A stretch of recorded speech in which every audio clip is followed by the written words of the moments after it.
The Honourable Minister of Justice. I move third reading.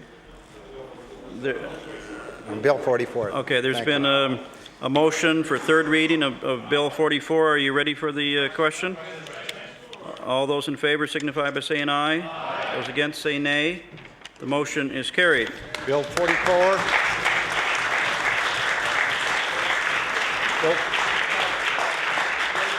Bill 44, entitled An Act to Amend Chapter 4 of the Acts of 1991, the Members and Public Employees Disclosure Act. Ordered that this bill do pass. Ordered that the title be as read by the clerk. Ordered that the bill be engrossed. The Honourable Government House Leader. Mr. Speaker, would you now call Bill 15, the Beneficiaries Designation Act? On second reading? Yes. Bill 15 for second reading. The Honourable Minister of Finance. Thank you, Mr. Speaker. I'm pleased to offer some very brief remarks on second reading of Bill 15, which is an amendment to the Beneficiaries Designation Act. This act was amended by this House in 2008, but this one-word amendment is required in order to offer some clarity. The reason we are doing this, Mr. Speaker, is because we would like our Act here in Nova Scotia to mirror the language used in the Federal Budget Implementation Act 2008, which established tax-free savings accounts. It has been brought to our attention, Mr. Speaker, that because of a one-word difference between our statutory language and the federal language, that some banks, some financial institutions are not accepting certain designations of beneficiaries. Mr. Speaker, this minor amendment will ensure that designated beneficiaries can receive tax-free savings accounts outside of a will. I thank you, Mr. Speaker. Thank you, Minister. I'll recognize the Honourable Member for Halifax-Clayton Park. Yes, thank you very much. And we are pleased in the Liberal caucus to support Bill 15. I think that that's been something that we had noticed in our own constituencies, having heard from people who are having difficulty opening the tax-free savings accounts. And with this change, we will now have that difficulty removed. So that's certainly something that we support, and we look forward to this moving forward. Thank you. Thank you, Member. Recognize the Honourable Member from Cumberland South. Thank you, Mr. Speaker, and we too, Mr. Speaker, will be supporting this bill. I appreciate the Minister's comments in regards to beneficiaries, and Mr. Speaker, I think anything this House can do in regards to protecting Nova Scotians, particularly around issues such as beneficiaries and this Designation Act, as he talked about, can only help people of this province, Mr. Speaker. So, Mr. Speaker, we'll certainly support second reading of Bill number 15. Thank you, Member. If I recognize the Minister of Finance, it will be to close debate. The Honourable Minister of Finance. Thank you, Mr. Speaker. I'd like to thank the members opposite for their comments and for the support of their parties. And with that, I would move second reading of Bill 15. The motion is for second reading on Bill 15. Are you ready for the question? All those in favour signify by saying aye. Those against say nay. The motion is carried. Bill 15, entitled An Act to Amend Chapter 36 of the Revised Statutes 1989, the Beneficiaries Designation Act. Order that this bill be referred to the Committee on Law Amendments. The Honourable Government Deputy House Leader. Thank you, Mr. Speaker. Could you now call Bill number 25, the Motor Vehicle Act? Bill number 25, the Motor Vehicle Act.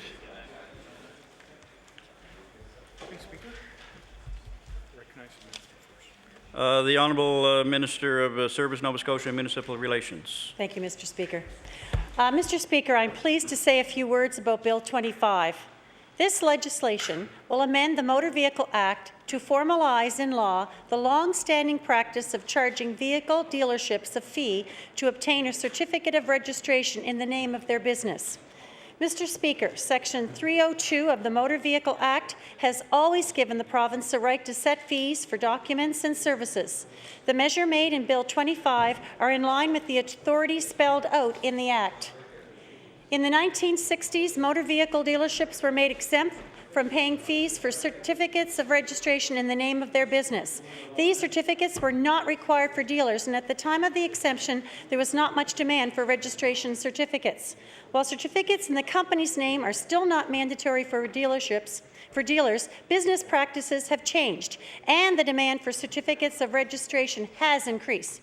Mr. Speaker, in 1991, the practice of exempting dealerships from paying the fees was ended by the government of the day.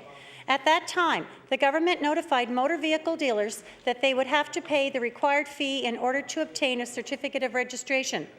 The amendments contained in Bill 25 simply formalize into legislation what has been the practice for nearly 20 years. The changes make it clear that dealerships, like all Nova Scotians, must pay a fee to obtain a certificate of registration. The current fee for a certificate of registration is $11.86, Mr. Speaker. The fees that government collects allows us to offer important programs and services to Nova Scotians in the province. Mr. Speaker, a key goal of my department is the safety of Nova Scotians. That is why so many of our programs are focused on road, vehicle, and driver safety. Mr. Speaker, I would like to close by thanking the staff of Service Nova Scotia and Municipal Relations for the fine work they do each and every day to assist Nova Scotians and enhance their safety. Thank you, Mr. Speaker.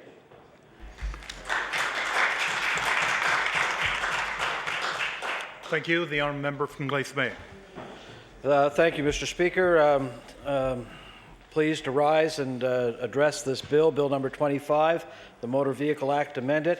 The minister is correct. This is the formalization of the practice that has been in place for some time. And the current fee, the minister is correct again, it is $11.86, but the minister left out a few details there, just a few details, and that is that fee has gone up to $11.86 as of July 1st, I believe, of this year. If I'm not mistaken, the fee before that was about $10. So there's been an increase in the fee, and it's not because of inflation, it's because there's a new government, Mr. Speaker. So let's keep in mind and always be careful of the fine print. Anybody will always tell you to read the fine print in a contract, and in this fine print of this bill, there's an increase to the dealers who are going to have to pay. The minister is correct again that the demand has increased, so there are more certificates of registration out there, which again means there's more money that's going to be coming into Service Nova Scotia, in particular the motor vehicle department. But regardless of that, Mr. Speaker, I'm hopeful anyway, although I'm not sure, but I'm hopeful that there has been some consultation with the automobile dealers associations throughout the province, and I have not heard from any of them personally. I've talked with a few of them. They realize that this practice has been there for some time. They realize they have to pay when they put a car in their name and take it from another. It's actually a transfer from a motor vehicle owner to that dealership, and they realize that they have to pay a fee. And I'm sure that they're understanding of the fact that this is the case. But having said that, Mr. Speaker, we in the Liberal caucus are pleased to let the bill flow through the proper process of the House and support it at this stage. Thank you. Thank you. Chair recognizes the honourable member for Cape Breton North. Yes, thank you very much, Mr. Speaker, and I too am pleased to rise on behalf of the Progressive Conservative Caucus and to respond to the minister's legislation. And we recognize that from time to time adjustments have to be made. And between the minister and my honourable colleague from Glace Bay, I think they've articulated the purpose of this. And we in the Progressive Conservative Caucus support this measure, continuing to go forward, recognizing this is one of those files with a bit of history and needs to be tended to. And as a result of that, we support this, and I look forward to it continuing forward to law amendments. With that, I will take my seat. Thank you. If I recognize the minister, it will be to close debate on Bill number 25. The Honourable the Minister of Service Nova Scotia and Municipal Relations. I move second reading of Bill 25. The motion is for second reading on Bill number 25. Is the House ready for the question? Question has been called. Would all those in favour of the motion please say aye? Aye. Those against? Motion carried. Bill 25, entitled an Act to amend Chapter 293, the revised statutes 1989, the Motor Vehicle Act. Order that this bill be referred to the Committee on Law Amendments. The Honourable the Deputy Government House Leader. Thank you, Mr. Speaker. I now wish you to call Bill number 7, Trade Union Act.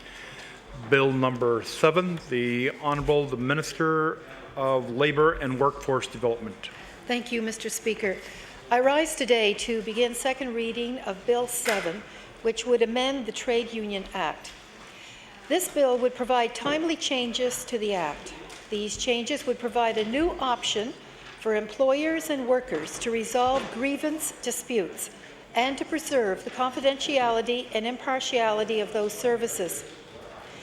At law amendments, our government will introduce additional changes to extend the provisions of Bill 7 to the Civil Service Collective Bargaining Act, the Highway Workers Collective Bargaining Act, and the Corrections Act, to give these workers and employers the same option of using mediation arbitration. I would like to point out at this time, Mr. Speaker, that employers and workers and our department have an enviable record when it comes to resolving labour disputes. Since April 1992, when mediation was first offered by our staff, more than 1,100 hearings have been held, and the average settlement rate is 86%. This stands as a testament to the professionalism of the women and men of the Labour Services Division who provide this service on request, and the commitment they share with employers and unions to resolve differences through dialogue. The First Amendment that we are proposing to the Trade Union Act would offer parties to a collective agreement a dispute resolution process that could prove faster and more effective. It would be a way to resolve disputes around the interpretation, the application, or an alleged violation of a collective agreement. The process is called mediation arbitration. In mediation arbitration, Mr. Speaker, a third party provides impartial assistance to unions and employers who cannot resolve workplace disputes on their own. The process would begin with the two parties agreeing on a mediator arbitrator or my appointment of a mediator arbitrator at the party's request. That third party would offer a mediation process to the parties in an effort to resolve their dispute. That option, Mr. Speaker, would be available to the parties at any point before the proceedings revert to arbitration. If an agreement cannot be reached, the mediator would then take on the role of an arbitrator and impose a binding solution on both parties. Under these proposed amendments, the process would conclude within 30 calendar days of the end of the arbitration hearing. Currently, some mediations can resolve a dispute in 1 or 2 sessions. Contentious issues could take longer. This bill would reduce the number of prolonged arbitrations because the mediation process will usually narrow down the number of issues that remain on the table. As I mentioned earlier, our experience shows that employers and unions are committed to resolving their disputes when they agree to mediation. Most parties prefer to arrive at their own mediated settlement rather than have one imposed upon them. Whether the mediation arbitration option is used would be up to the parties. The choice would always be theirs. Mr. Speaker, the Second Amendment to the Act would protect both mediators who assist the parties in collective bargaining disputes and mediators arbitrators who assist the parties in a grievance dispute from being compelled to testify before a court or a tribunal. During contract negotiations and mediation discussions, unions and employers provide mediators and mediator arbitrators with sensitive information and do so in the expectation that the information will only be used in the services provided to them. Other jurisdictions, such as Ontario and British Columbia, already protect mediators and mediator arbitrators from being compelled to testify before a court or a tribunal and from breaching the parties' expectation of confidentiality. Our government is proposing that Nova Scotia's mediators and mediator arbitrators have the same level of protection that their counterparts enjoy in other Canadian jurisdictions. Currently, Mr. Speaker, Labour and Workforce Development staff cannot be subpoenaed and asked to release information that's provided to them in the exercise of their responsibilities. However, mediators and mediator arbitrators are not department staff. Mr. Speaker, the Arbitration Advisory Committee recommended that the province adopt mediation arbitration, and we are accepting that recommendation. As well, the committee did not raise any objection to staff's suggestion that mediators and mediator arbitrators be protected from compellability. I would remind the honourable members, Mr. Speaker, that the Arbitration Advisory Committee was appointed in 2006 following an earlier all-party recommendation. The committee, made up of employer and union representatives, advises the Minister on the appointment of arbitrators and on issues relating to arbitration. I am pleased to bring forward this change, which has the agreement of both union and employer representatives. Mr. Speaker, a third amendment under this bill would correct a typographical error in the Act. It would amend a reference in Section 91(1)K that refers the reader to Section 54A. The amendment would correct the reference to Section 56A. I look forward to hearing the comments of other members as we move this bill in second reading. Thank you. Thank you. The honourable member for Bedford Birch Cove. Thank you, Mr. Speaker. The official opposition is pleased to have this bill go forward to law amendments. Thank you. Chair recognizes the honourable member for Yarmouth. Thank you, Mr. Speaker. We've listened to the comments of the Minister. We agree with the bill going through the House into second reading, and we will be in law amendments to hear from the witnesses that come to law amendments and see if there's changes should be done there. So with that, we agree for it going through second reading. Thank you. I will recognize the Minister to close debate on Bill number 7. The Minister of Labour and Workforce Development. Thank you, Mr. Speaker. I want to thank the honourable members for their support during second reading. I look forward to the bill going to Law Amendments Committee, and with that I move second reading of Bill 7. Thank you. The motion before the House is for second reading on Bill number 7. Is the House ready for the question? The question has been called. Would all those in favour of the motion please say aye. Those against, motion carried. Bill number 7, entitled an Act to amend Chapter 475 of the Revised Statutes 1989, the Trade Union Act. Order that this bill be referred to the Committee on Law Amendments. The Honourable, the Deputy Government House Leader. Thank you, Mr. Speaker. Could you now call Bill number 34, the Emergency Management Act? Bill number 34. The Chair recognizes the Honourable, the Minister of Service, Nova Scotia and Municipal Relations. Thank you, Mr. Speaker. Mr. Speaker, there is no greater priority than the safety and well-being of all Nova Scotians and their families. When it comes to safeguarding lives and property, we must never rest. That is why I'm pleased to stand here today to outline amendments to the Emergency Management Act. Today, Nova Scotia takes another important steps towards stronger, safer communities.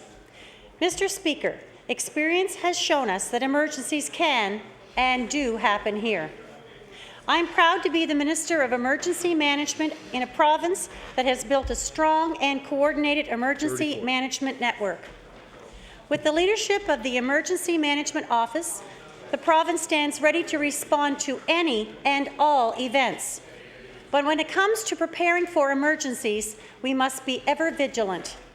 All that can be done to protect our families, our communities, and our property must and will be done. Mr. Speaker, as time passes, standards evolve, experience is gained, and better ways to do things are found. The professionals at the Emergency Management Office and their partners across this province are constantly evaluating and learning. They closely follow the evolution of best practices and they adapt. This ensures that Nova Scotia is prepared and that those who live here receive the prompt and effective emergency response that they deserve. Mr. Speaker, the proposed changes to the Emergency Management Act build on the work that is already constantly taking place. They will formalize the way that emergency management is currently being conducted in this province, and they will solidify existing relationships within the Act. A provincially coordinated and comprehensive approach to emergencies delivers the best possible results to Nova Scotians. Timely responses in which all of our resources are brought to bear save lives and reduce injuries. They also make for faster recoveries. By limiting the economic impact of a crisis, we keep people working, fortify our communities, and ultimately make life better for today's families. Mr. Speaker, these results cannot be achieved in isolation. Partners at the provincial and municipal levels and in the private and non-governmental sectors must and do work hand in hand, each bringing their expertise to the table. They do so in the context of a proven leadership structure that allows for the timely sharing of information. The changes to the Act will capture today's practices in legislation. Mr. Speaker, in any emergency, it is critical that the leadership and command structure be clear and defined. The Emergency Management Office currently works within the incident command structure to manage emergency response. As part of this internationally recognized management model, an executive team presides at the top, providing leadership and accountability. Building on this, in July 1st, I named the members of the Executive Emergency Management Committee that will advise me on the coordination of responses to all provincial emergencies. Mr. Speakers, the changes to the Act will document the Executive Emergency Management Committee. Its members' role and mandate will be permanently added to legislation. In addition, the existing leadership and command structure for provincial emergencies will be enshrined. The revisions to the Act will document that the central coordinating agency for provincial emergency response is the Emergency Management Office. The revisions will note that the Emergency Management Act take precedent over other declarations of emergency that may be made under other provincial legislation. When a crisis strikes, people in many agencies and organizations across government and the province must work closely together. Good and timely information means better decisions and a faster response. It is therefore in our best interest, Mr. Speaker, to do all we can do to encourage a smooth exchange of critical intelligence. Already, provincial, municipal, private sector, and non-governmental organizations freely share information as they respond to emergencies. Working together, they provide Nova Scotians with a well-coordinated response. The amendments we are proposing will further facilitate the flow of information among the responding organizations before and during an emergency. The requirements and processes for sharing information about municipal states of readiness and the occurrence of major events, which already exists in practice, will be formalized. The Act will now state that municipalities must immediately inform EMO of an event or an emergency that could impact the health, safety, or welfare of Nova Scotians, their property, or the environment. Mr. Speaker, the Emergency Management Office has and continues to work with essential non-government agencies providing ongoing advice and support in emergency planning. They also work to ensure that these agencies' emergency plans align with the provincial emergency response. Plans are tested during training and exercises. Many of these agencies have robust plans and in-house business continuity expertise. They have the business area knowledge needed to develop, train, and exercise their internal plans. However, proposed changes to this legislation will provide the province with a means to compel a non-government entity to provide its plan if requested during a crisis. These amendments will further strengthen EMO's regulation-making authority regarding the duties of municipalities during emergencies, and allow for regulation-making power respecting emergency planning, evaluation, and reporting for non-governmental agencies. This will support a common strand of preparedness among all provincial partners, enhancing Nova Scotia's resilience to emergencies. Finally, Mr. Speaker, the changes to the Act will allow the province to impose greater penalties for offences under the emergency management legislation. Higher penalties for offences such as price gouging during a state of emergency will give the province better tools with which to protect the public interest in vulnerable times. Given the seriousness of such offences, the penalties will be significantly increased. Individuals violating the legislation can be fined up to $10,000. Corporations can now be fined up to $100,000.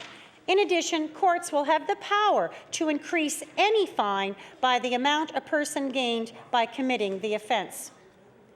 Mr. Speaker, we cannot always prevent emergencies from happening. Good management, however, allows us to reduce the impact they have on Nova Scotian families, their lives, and their property. It gets Nova Scotia back to normal as quickly as possible, and that's good for families, good for communities, and good for our economy. These changes reinforce the best practices that are already taking place in our province and enshrine them in a provincial emergency management legislation. Thank you, Mr. Speaker. Thank you. The honourable member for Halifax Clayton Park. Yes, thank you very much, Mr. Speaker.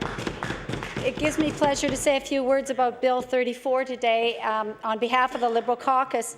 This is certainly something that's very timely given the pandemic planning that's been discussed at the Public Accounts Committee, and certainly in the public sphere. There's a great deal of interest and concern to be assured that the province is well planned and well prepared. And we understood from the Public Accounts Committee meeting recently that that legislation was coming, which it has, and that it's here before us today to do some of the things that are necessary, like formalizing the Executive Emergency Management Committee. But, Mr. Speaker, we have some concerns with the bill in that it does not strongly, I think, prepare the province in terms of pandemic planning and other emergencies that might arise, particularly in that it gives the government the power to call for emergency plans and what plans are in place from the private sector and from municipalities and from other organizations. But the minister has been very clear, and I think the way the Act is written is quite clear, that it is only in an emergency that they will ask for this information, and that it is not required, it's a possibility. We could ask for it in an emergency. Well, I understand that the government needs the power to call that. We can't force companies if there is no legislative framework to do so. And I also appreciate, Mr. Speaker, that the private sector companies, and I know the municipalities, work closely with the province of Nova Scotia and with the EMO office, and are very positive that that relationship is supportive and is in fact a model for many other provinces to look at, because we have got a good close relationship and a central command as well for any emergency. But in looking specifically at the pandemic planning that's going on now, I think it is reasonable, and our caucus believes it's reasonable, to require companies and private sector organizations to provide their plans in advance of an emergency. Because once the emergency is underway, there is going to be no time to call for them, no time to assure ourselves that all of these multitude of organizations actually have a plan in place. And knowing that that is the case, that companies and all of our essential services particularly have their emergency plans in place, is what the public is relying upon. And we can't say definitively that the province is prepared if we don't know the level of preparedness at all of our emergency services. And those services are not all within the control of the provincial government, clearly. We have transit services, and we have power companies and communications companies and so many others, right down to knowing that the grocery stores can be open and people can get their groceries and their gas so that they can operate their vehicles. Everything is dependent on private sector companies and municipalities having their plans in place. And this legislation, although it's giving the provincial government the legal authority to call for those plans, is not going far enough in terms of ensuring that we can actually receive them.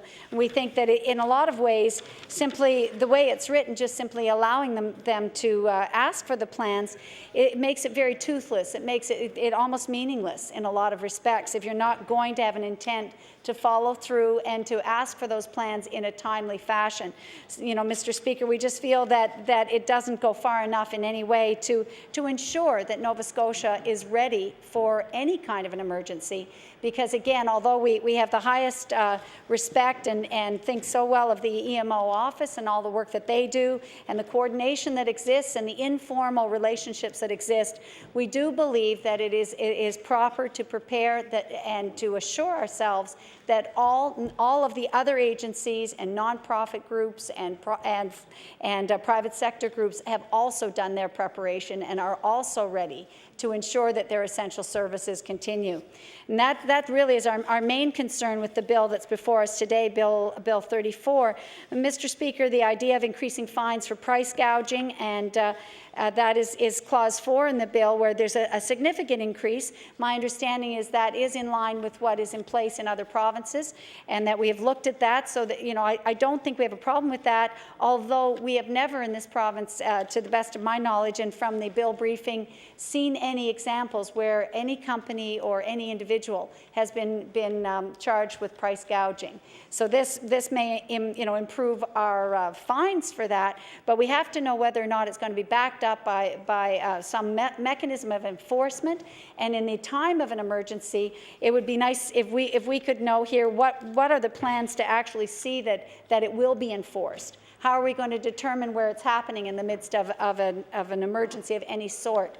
So, Mr. Speaker, we would like to know more about exactly what mechanism might be used to actually ensure that doesn't happen, because right now we have never seen any charges laid in Nova Scotia. So, it seems to be a bit more of a formality than something that's going to be meaningful unless we know that, in fact, there will be somebody within government charged with investigating complaints and ensuring that is done.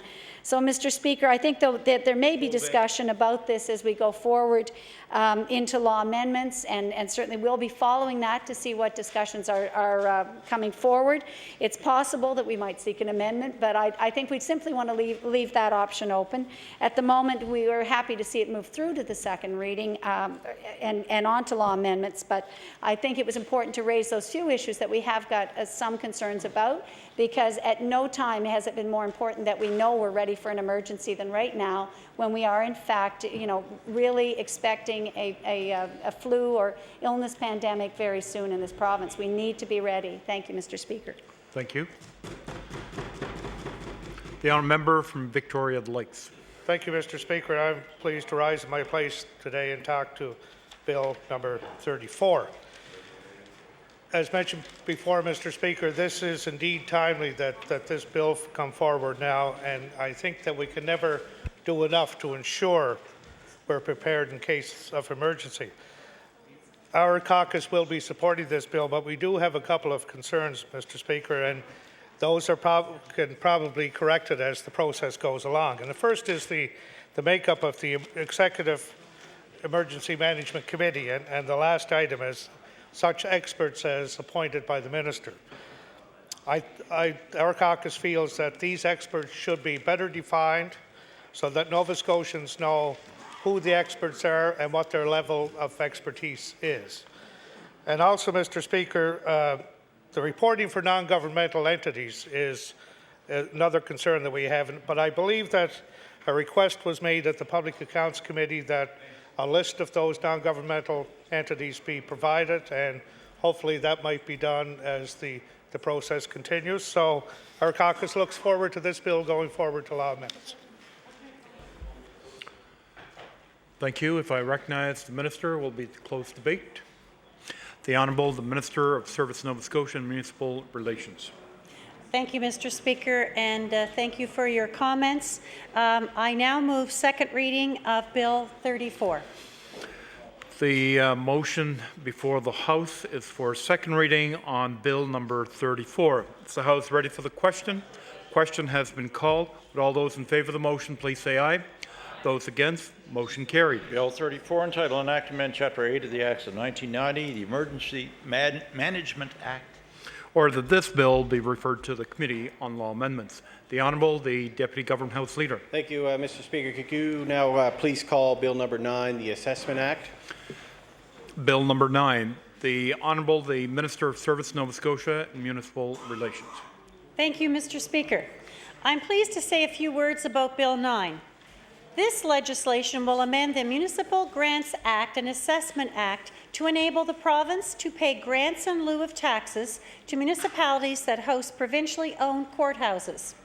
Mr. Speaker, it is important to point out that this measure is in response to a request by the municipalities, and our government is happy to put this forward. At the time of the service exchange between the province and municipalities, courthouses were owned municipally. When they moved to provincial responsibility, no grants in lieu of taxes were established. By putting a grant in lieu system in place, Nova Scotia will be in line with other provinces and the federal government, which pay grants on their courthouses. Mr. Speaker, we are pleased to do this. Our government believes it is important to do what we can to keep our communities healthy and strong. We recognize that these are challenging times for municipalities and hope that this increased revenue will benefit communities and the families who live there. This new program will be phased in over 3 years, beginning in the current budget, which provides 10% of the grant in lieu this year. In the second year, municipalities will receive 50% of the grant in lieu, and in the third year and beyond, they will receive 100%. Phasing these grants in over 3 years is a balanced approach that enables our government to move forward with this initiative while recognizing the fiscal realities we are facing. Mr. Speaker, I hope the members opposite will lend their support in sending this bill to the law amendments process. Thank you. Thank you. The honourable member from Glace Bay. Thank you, Mr. Speaker. It's a pleasure to stand and speak in support of Bill number 9, the Assessment Act and the Municipal Grants Act. And the minister is correct when she says that this is a request that comes from the municipalities themselves. She's also correct in saying that there is a phased-in 3-year approach, which is a reasonable approach. And she's correct in saying that indeed this is something that is necessary and is wanted. And it's a considerable amount of money when you're talking about the 10 municipalities affected. But Mr. Speaker, I would be remiss to stand here and not point out that the minister has not made the distinction that this was not her government's idea. This is not her government's idea. And I know that my honourable, humble colleagues in the third party, that they may not be able to stand themselves and say that this was their idea. But I want everyone to know that indeed this was an idea that came from the former Tory government. It was the former Tory government that put this idea through. And what I don't like, and what I don't think anybody, and I think they'll understand that you give credit where credit is due, is that you should not be taking credit for a bill when you didn't come up with the idea in the first place. So I'm somewhat disappointed that the minister didn't make that distinction, that this is not her government's idea, it's not her idea, this is an idea that was taken to the former Tory government and by the municipalities, and that government put it in their budget, which is now the budget that the NDP says is not their budget, but it's their. So you understand where I'm coming from, Mr. Speaker? There may be some confusion with the whole point of whose budget this is, but there's no confusion that this wasn't their idea to begin with. This was an idea that came from the former Tory government, and I want everyone to know that that's exactly what's happening. And because we support that, and it was at that time a rather credible minister, I must admit, Mr. Speaker. So I want you to know that regardless of where this idea, I want to set the record straight, regardless of where this idea comes from, that we in the Liberal caucus will be supporting it in second reading, moving on to law amendments where I'm sure others will again point out that this was not the NDP's idea in the first place. Thank you, Mr. Speaker. Thank you. The chair recognizes the honourable member for Cape Breton North. Yes, thank you very much, Mr. Speaker. And I don't mind the member for Glace Bay was suggesting we might be humble in third place, but we do not forget where we were and what the initiatives were. And quite frankly, there are. Not third place. That's an official distinction. Third party. Yes. And Mr. Speaker. Thank you for pointing that out. I didn't say that. And whoever is last will be first yet again. Mr. Speaker, it's all a question of time. And you know, Mr. Speaker, The good member from Glace Bay, I know, in pointing this out, does reflect that we are in a transitional period, that there were a number of bills that were brought forward and initiatives of a former government that were in place. And it's not just this one, and with many of the bills that we'll consider, the government would know that we will support them because there were initiatives that the Progressive Conservatives were working on to bring forward. And this is no different. And again, it was, as was reflected, is correct that we worked with the Union and Nova Scotia municipalities to look at where we could find a new system, get cooperation, and it was my colleague, the member, the honourable member for Yarmouth, who is Minister of Service Nova Scotia Municipal Relations, was able to bring this forward, and I do recognize my colleague in doing that. So, with that said, Mr. Speaker, I don't think we need to prolong this discussion because we know, to my honourable colleague for Glace Bay, who made it very clear the root of this bill, and we will support it moving forward. Thank you. If I recognize the Honourable Minister, will be to close debate on Bill number 9. The Honourable Minister of Service, Nova Scotia and Municipal Relations. Thank you. I move second reading of Bill 9. Thank you. The motion before the House is for second reading on Bill number 9. Is the House ready for the question? Question has been called. Would all those in favour of the motion please say aye?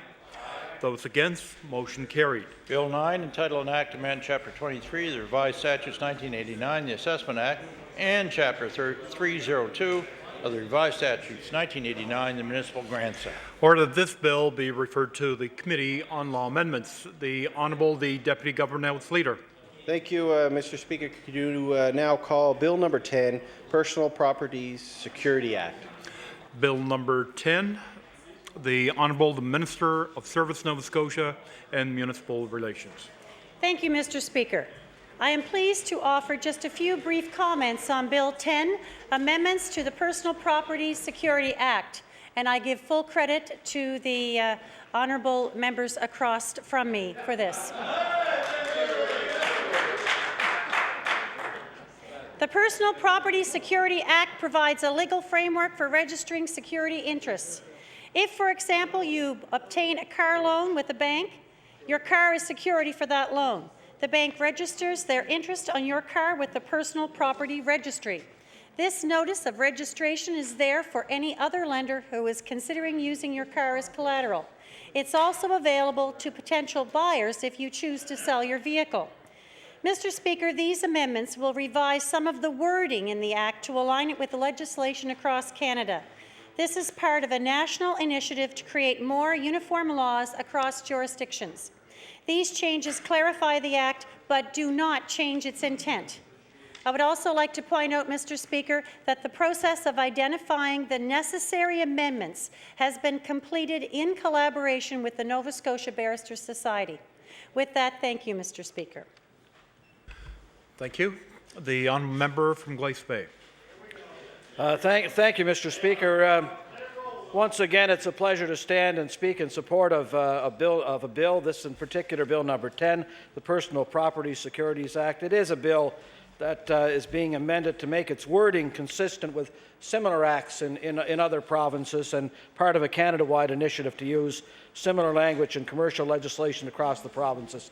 I don't have much more to say to that, other than it's a pleasure to see the minister stand and give credit where credit is due. It shows that the minister indeed has an open mind and perhaps someday will agree with some things that the official opposition says as well. And I give her credit. I won't hold my breath waiting for that, Mr. Speaker, but I will hold out hope that that may happen. And having said that, I will give our support on behalf of the Liberal caucus to second reading of Bill number 10 and moving it on to the Law Amendments Committee. Thank you, Mr. Speaker. Thank you. The honourable member for Cape Breton North. Well, thank you very much, Mr. Speaker, and I'm glad that the member for Glace Bay agrees with the minister, that she agrees that this was good initiatives of a past government to bring forward and continue the process. So I thank both of my honourable colleagues, and obviously, with my other comments, we feel that these measures are all in a positive vein and to move things forward. So with that, the minister knows of our continued support of these initiatives, and I thank her for moving these forward in the House today. Thank you. Thank you. If I recognize the Honourable the Minister, will be to close debate on second reading on Bill number 10. The Honourable the Minister of Service, Nova Scotia and Municipal Relations. Thank you very much. I now move second reading of Bill 10. Thank you. The motion before the House is for a second reading on Bill number 10. Is the House ready for the question? Question has been called. Would all those in favour of the motion please say aye? Those against? Motion carried. Bill 10, titled An Act to Amend Chapter 13 of the Acts of 1995-96, the Personal Property Security Act. Order that this bill be referred to the Committee on Law Amendments. The Honourable the Deputy Government House Leader. Thank you, Mr. Speaker. Could you now call Bill 27, Occupational Health and Safety Act? Bill number 27. And the Chair will recognize the Honourable the Deputy Government House Leader. Thank you, Mr. Speaker. This bill streamlines the appeal process for discriminatory action decisions, Mr. Speaker. The amendment eliminates an initial appeal to the Director of Occupational Health and Safety and sends appeals directly to the Occupational Health and Safety Appeal Panel, Mr. Speaker. And I hope members with their comments will see this piece of legislation go through the process, Mr. Speaker. Thank you. The Honourable Member from Bedford Birch Cove. Thank you, Mr. Speaker. The Liberal caucus is agreeable to seeing this bill proceed on through law amendments. Thank you very much. Thank you. The Honourable Member from Argyll. Thank you very much, Mr. Speaker. And Mr. Speaker, I just can say quickly that in response to Bill number 27, anything that streamlines a process like a discriminatory action decision is a good one, one that will flow things along much quicker. So, Mr. Speaker, our caucus, of course, is in favor of this housekeeping bill. Thank you. The Honourable the Deputy Government House Leader. Thank you. I now move second reading of Bill number 27. The motion before the House is for second reading on Bill number 27. Is the House ready for the question? Question has been called. Would all those in favour of the motion please say aye? Against? Motion carried. 27, entitled An Act to Amend Chapter 7 of the Acts of 1996, the Occupational Health and Safety Act. Order that this bill be referred to the Committee on Law Amendments. The Honourable the Deputy Government House Leader. Thank you, Mr. Speaker. That concludes the government business for today. So I ask that you now rise to meet again between the hours of 9 a.m. and 5 p.m.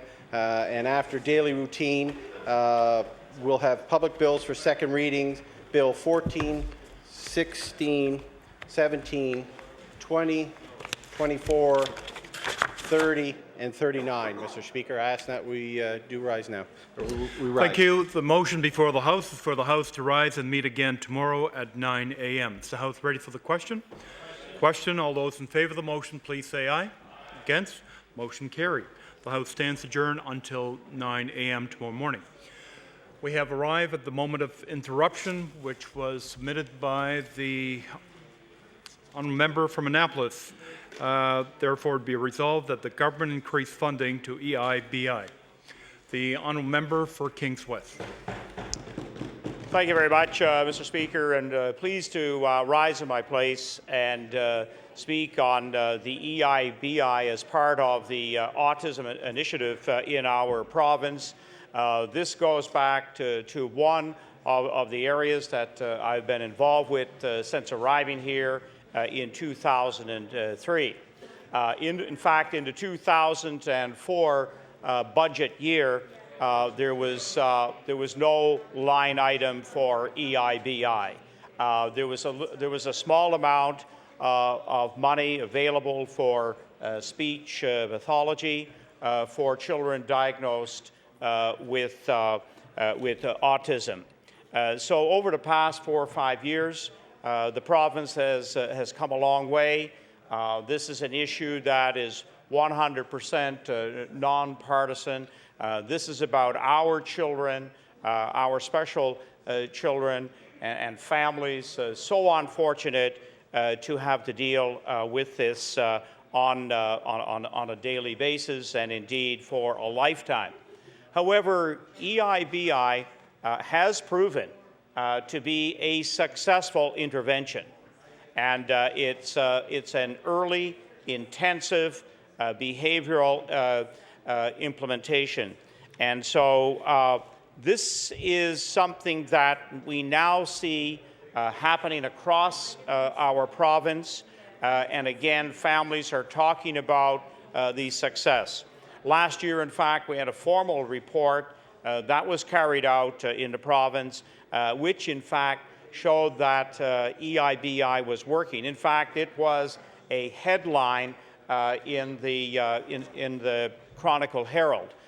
Successful, but government was not putting enough money into this program. And so it's one of those bittersweet developments that we have in Nova Scotia. It's helping some families, but others are left out. Because of the limited amount of money in the early intervention, the early intensive behavior program, then we will see some children, in fact, who will move through those 2 or 3 years of 3 years, 4 years, and 5 years of age when this therapy is in fact at the greatest chance of having a reversal of some of the symptoms that are exhibited with a child with autism. In fact, there is a tremendous range of symptoms exhibited by children with autism. It can be mild to very, very severe. And one of the great hopes, again, not just simply by itself, and a therapist who is involved in the program, but it takes parents, it takes a family, it takes all of those dealing with a child to be able to make the kind of differences that the basis of this program does claim very, very good success for. However, at the present time, the fact is we have a lottery system in Nova Scotia, and perhaps that's where is the most unfortunate aspect of where we have arrived with EIBI. And it'll be one of the challenges that the new government faces, and we are certainly hoping on behalf of those parents and children and future Nova Scotians that there will be a positive response. My colleague, the member for Halifax Clayton Park, and the health critic would also like to say a few words in late debate on this topic. Thank you. The honourable member from Halifax Clayton Park. Thank you very much, Mr. Speaker. And I'm conscious that we don't have a lot of time in late debate for subjects that are often, very pressing and very important to Nova Scotians. And this question of how we serve the children and the families who have autism in our province has been very much on the agenda of government since I arrived here in 2003. And in fact, it was the subject of my very first private member's bill as a new member of this legislature. In 2004, I introduced a bill that called for funding for behavioral therapy, and at the time there was no funding provided and families were covering the full cost of it themselves.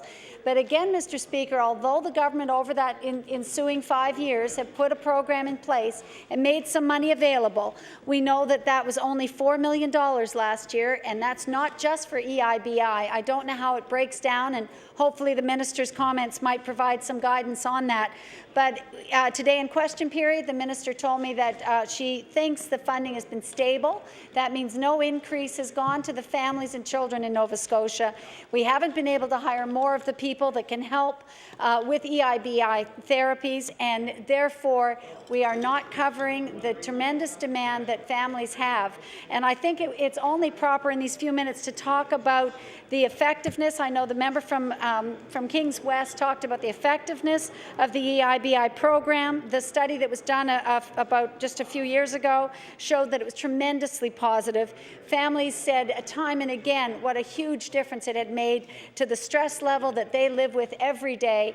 And as their children gained a little bit more in verbal and communication skills, they were able they actually saw a demonstrable decrease in the number of disruptive behaviors and in actually a much more peaceful and harmonious life for the family. And I think none of us can imagine the stress that families live with when they know their children need this kind of intensive therapy and behavioral work and yet can't get it. And if they don't have the thousands of dollars, Mr. Speaker, to hire speech pathologists and hire specialists in autism who work and provide therapy, then their children wait on that waiting list. And the key thing that we are so concerned about here today is that here in this province, in the year 2009, children with autism have to go on a lottery list, and their name has to be drawn in order for them to receive this help. Mr. Speaker, if their name is not drawn, can you imagine the sadness and the despair of families who do not find their opportunity coming through that lottery system? And I know we have scarce resources, Mr. Speaker, but as I said in question period today, we would never in a million years imagine telling somebody with cancer that they have to go on a waiting list or wait for a lottery to see whether or not they're going to get their services. You know, we have to pay now, or we're going to be paying so much more in the future if we could just utilize this EIBI to its fullest. And it is a way, and in fact, it's a cost-effective way compared to other therapies, Mr. Speaker, because it actually helps to equip the family as well.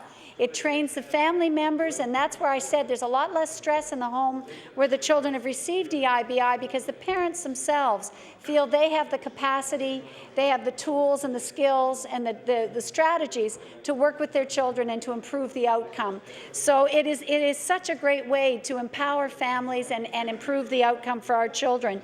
And Mr. Speaker, we know that if children don't get that help in those first 5 or 6 years that are most formative, they can be helped, but it will not have the same dramatic effect that we know happens with preschoolers. And so it's critical, it's time sensitive and critical to provide that intervention at that early time.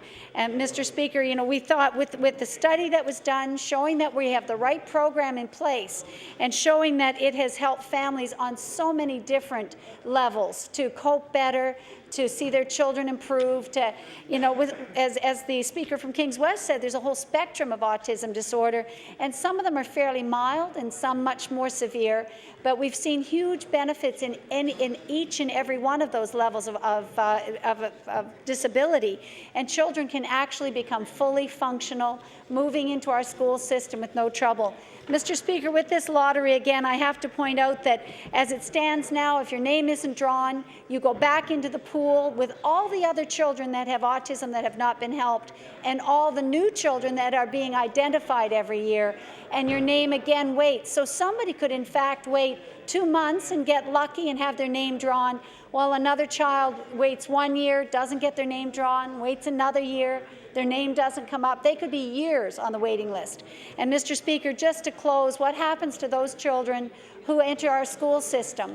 Well, what happens is, Mr. Speaker, if their name hasn't been drawn, they go back into another waiting list, and it's up to the Education Department to help them.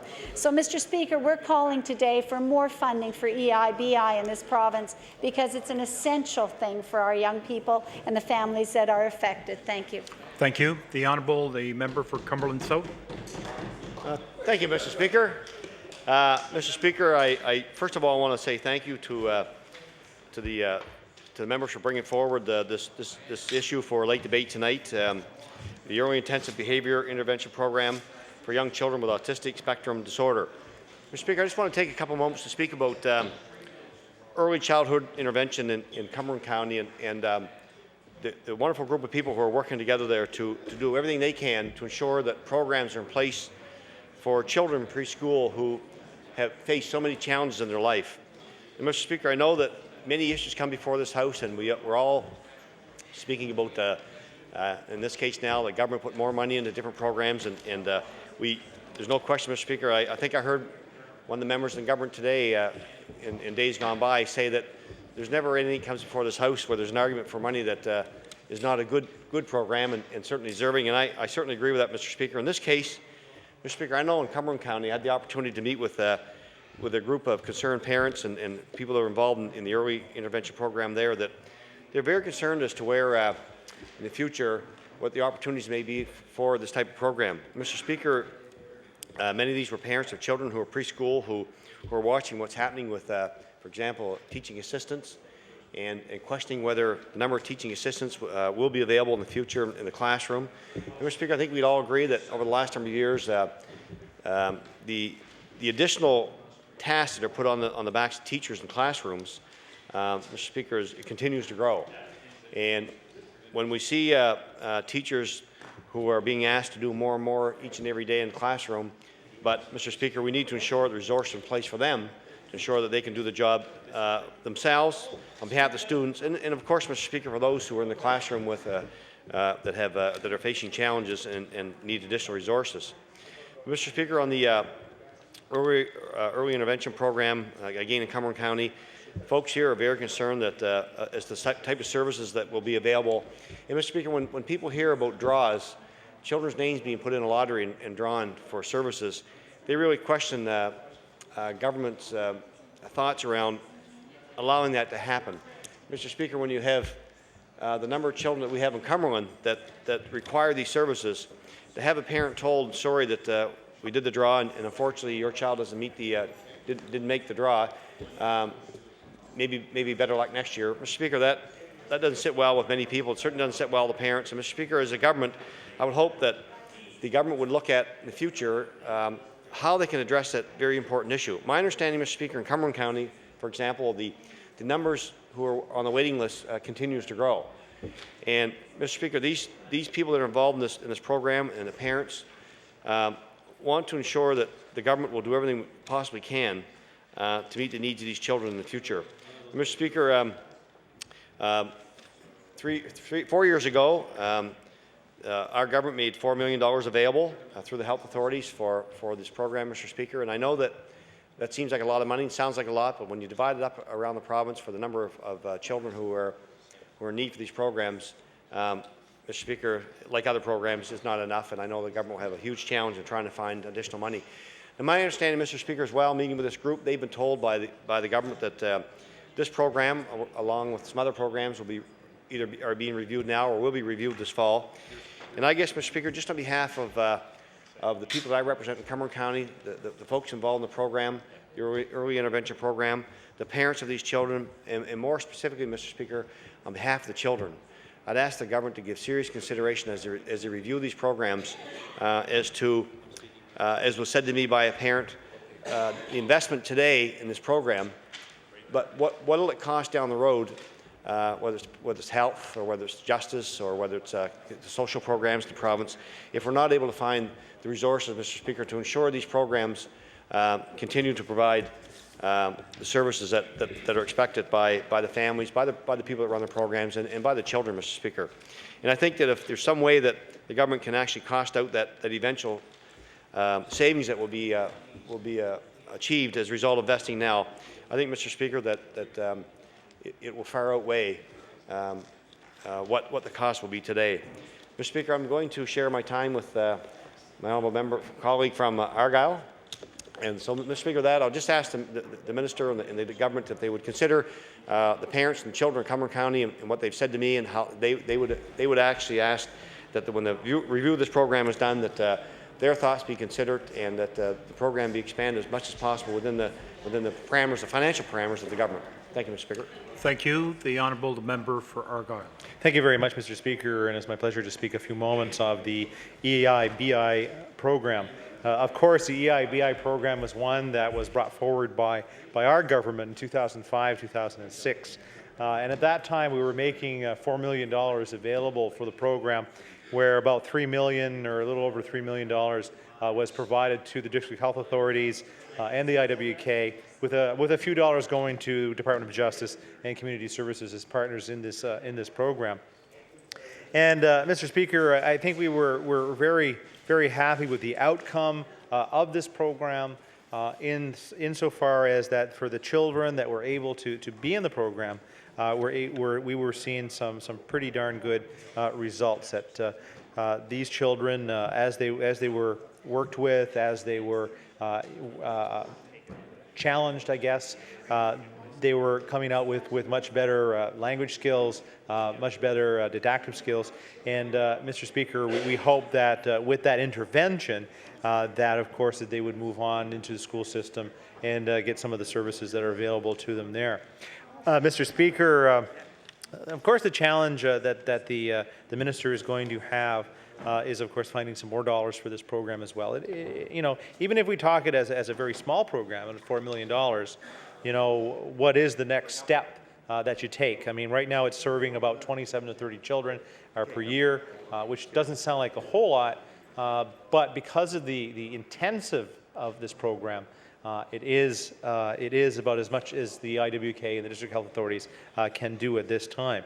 Mr. Speaker, if I remember correctly, one of the biggest challenges that we had for this program was actually finding the early interventionists, people that not only do the assessment at IWK, but also end up, you know, working very hard with the child and the family, because not only is this a challenge for the child, it's a challenge for the family of how to work with this disorder.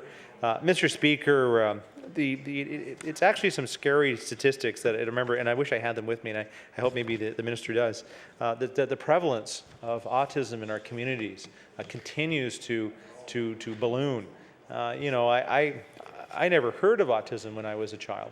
You know, it wasn't until, gosh, it would have been, what was the name of the Rain Man movie, before, you know, autism would have come, you know, almost not mainstream, but at least known to the broader community.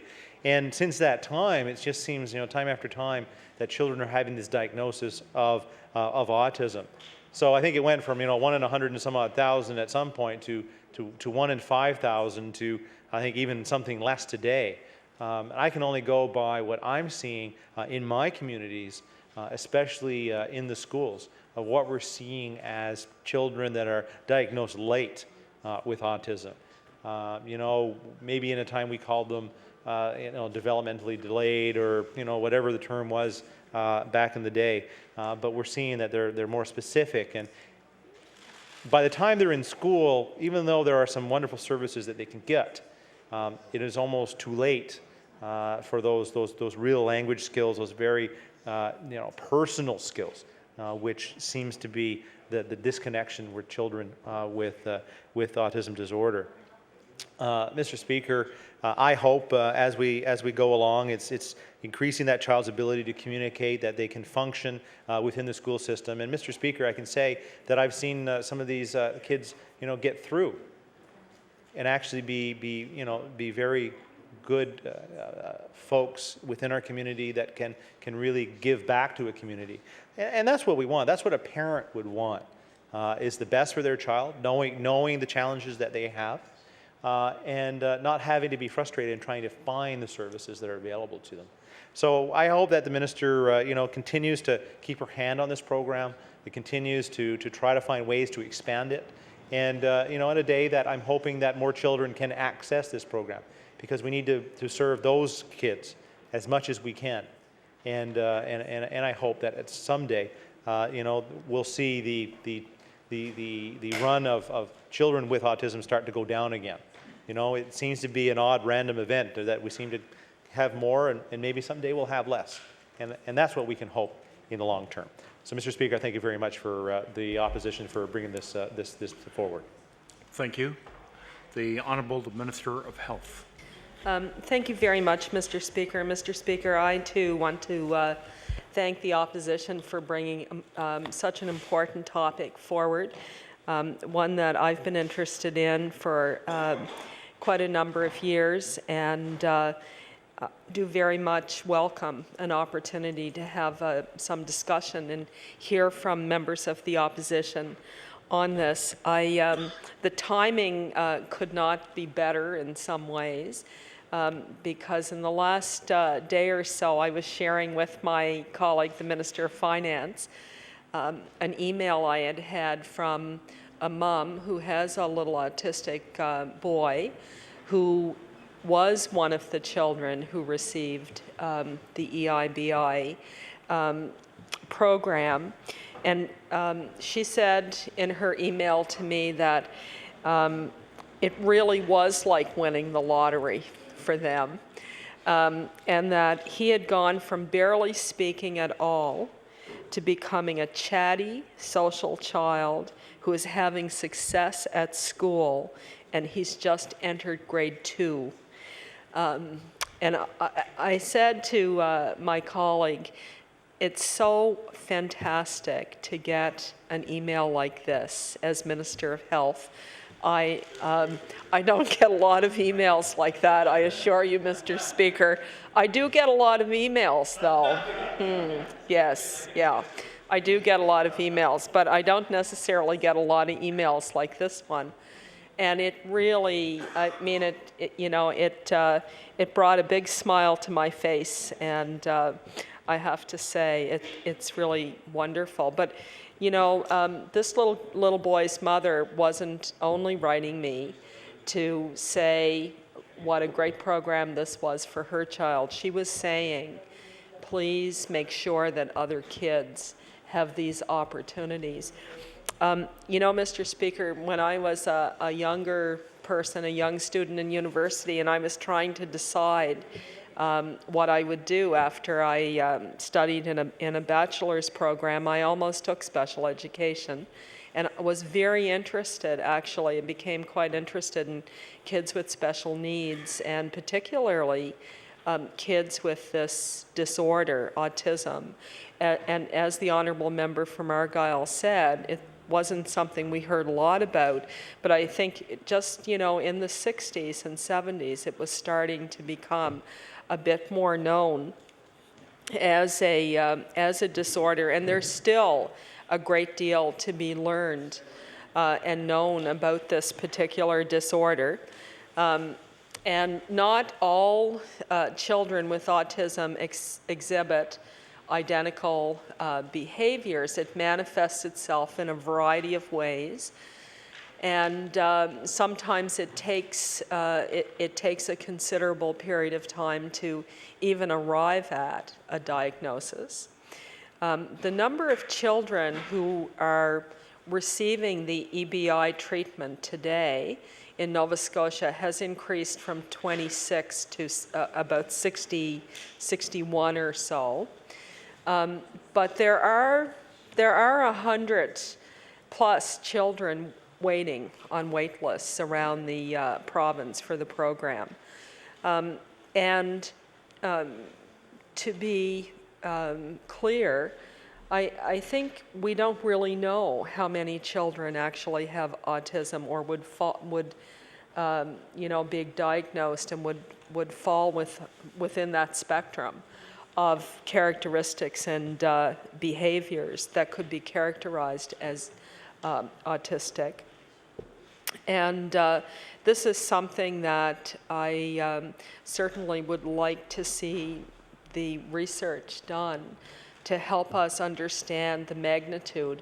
But in the meantime, that shouldn't hold us back from doing what we can for those kids and those families who, the children who have been diagnosed and who need treatment. Now, all of the members who have spoken have acknowledged the financial challenges, but also have acknowledged that the importance of providing treatment that's effective to children should take some precedent over the financial considerations. And in the election, this party, the party I'm a member of, and now the government, we did make a commitment to increase funding for treatment programs for children with autism. We talked about providing a program called Every Kid Counts. And part of that would be to expand the autism services by introducing intervention services for preschool children and to deal with the backlog in school-age autism assessments in year one of our mandate, and determine the numbers of children with autism in Nova Scotia and their needs, and begin a phase-in of intervention services for children using the model that New Brunswick has, which would allow us to establish 5 agencies to administer the delivery of services throughout the province.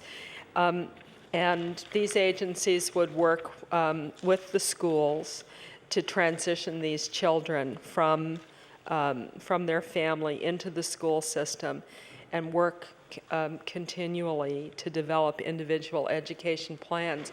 And I think this is, this is a very true statement the member from Cumberland made about you can pay now or you can pay later. And I think, as somebody who's also worked with kids in the justice system, I know well that children who could be worked with at an early age and their families and could see great benefit could be diverted out of our justice system, which turns out to be probably the most expensive way to deal with people who have any kind of behavior or other form of disorder. And so this is something that I certainly keep in mind all the time, Mr. Speaker. The department are very sensitive and very aware of the fact that the current treatment is indeed offered through a lottery program. The former government were very sensitive and very aware of that. In their budget process, they certainly attempted to increase the member for Argyll wasn't the minister at the time, I guess, but he may have had some of the preliminary discussions, but certainly his leader would have been Minister of Health and led a process of looking for dollars that would see the expansion of this program, and it didn't come to fruition.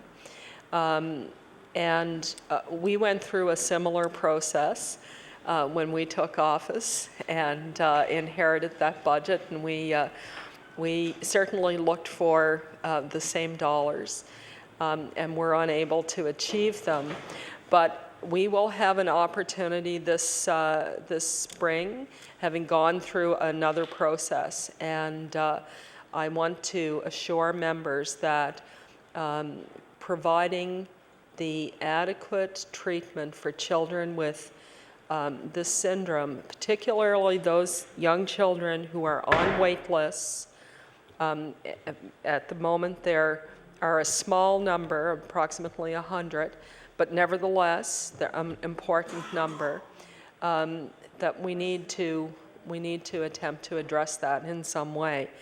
And so we're always very mindful in the department that this is a group of children who would benefit. The evaluation of the EIBI, which was introduced as kind of a pilot project with a research component by an academic with some expertise in evaluation from the university, from Dalhousie, has demonstrated that it is a very effective treatment, but an expensive treatment.